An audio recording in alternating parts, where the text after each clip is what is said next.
مش هتدوقوا في جمال وحلاوة الأكلة دي. تعالوا بينا النهاردة مع بعض نعمل أحلى وألذ طاجن شيش طاووق. هنعمل له تتبيلة هتودي طعمه في حتة تانية خالص. شايفين؟ بجد خطير. يلا بينا نسمي الله ونصلي على الرسول عليه الصلاة والسلام، ونشوف بقى الأكلة بتاعتنا عملناها ازاي. عندي مية بصل، عندي كمان كوباية من الزبادي، معلقتين من الصويا صوص، معلقة من المستردة، فلفل اسود وكمان بابريكا، كزبره ناشفه. عندي نص معلقه من بهارات الفراخ، نص معلقه من الثوم البودر والبصل البودر، نص معلقه كمان من الجنزبيل البودر، وعندي معلقه كبيره من بهارات الشيش طاووق.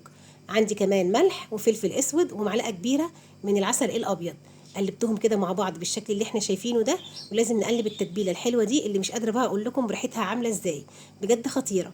قلبتها مع بعض كده كويس جدا، وبعد ما قلبتها بقى هجيب طبق صغير كده احط فيه 3 معالق من التتبيله دي، واشيلهم دلوقتي كده على جنب، وهقول لكم هنعمل بيهم ايه.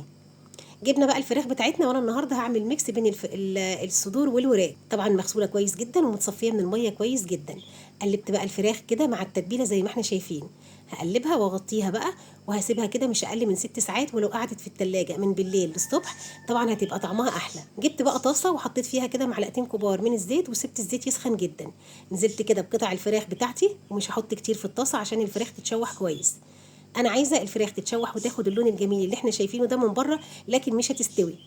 شايفين؟ هقلبها بقى كلها كده الناحيه التانية، وهتاكد بقى ان هي خدت اللون الجميل اللي احنا شايفينه ده. بجد ريحتها خطيره. الطاجن عندي كان في الفرن وسخن جدا. على بال ما الطاجن بقى يسخن والفراخ بتاعتنا كده تتحمر، هنجيب بقى بصل، وهنجيب فلفل احمر واخضر واصفر، وكمان عندي بطاطس انا محمراها بالشكل ده. طبعا كلهم متقطعين كده قطع زي ما احنا شايفين، او مربعات كده زي ما احنا شايفين. نزلت كده بالثلاث معالق بتوع التتبيله، وقلبت بقى المكونات كلها مع بعض كويس جدا. ضفت نص معلقه كده صغيره من الملح عشان بس اتبل الخضار. حطيت كمان نص كوبايه من الميه المغليه، وقلبت بقى الخضار ده مع بعضه كويس جدا. بجد اكله في منتهى الجمال. طلعت الطاجن بتاعي من الفرن بعد ما سخن جدا. هنزل بقى كده في الطاجن بالخضار بالشكل ده. هفرده بقى كويس جدا كده في الطاجن. وطبعا الفرن شغال عندنا على درجه حراره 200. الفراخ بتاعتي خلاص اهي اتحمرت كلها وخدت اللون الجميل ده.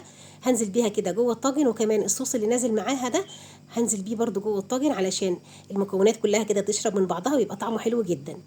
هدخل بقى الطاجن بتاعي ده كده الفرن على درجه حراره 200 زي ما قلت لكم، وهقعده بقى ربع ساعه. بعد الربع ساعه هحط له كده ورقه فويل عشان يكمل سواه. هيقعد في الفرن ساعه الا ربع. بعد الساعه الا ربع بقى هشيل كده ورقه الفويل، وهحط بقى كده الطاجن تحت الشوايه علشان ياخد اللون الجميل اللي احنا شايفينه مع بعض ده. قد ايه طالع دايب ومستوي، والفراخ مستويه وطعمها في منتهى الجمال. شايفين؟ بصوا الطاجن بتاعنا عامل ازاي. بجد يا جماعه خطير. تاكلوه بقى مع رز ابيض او تاكلوه مع العيش، هو اكله حلوه جدا. جربوه وان شاء الله هيعجبكم. ما تنسوش بقى اللايك والشير.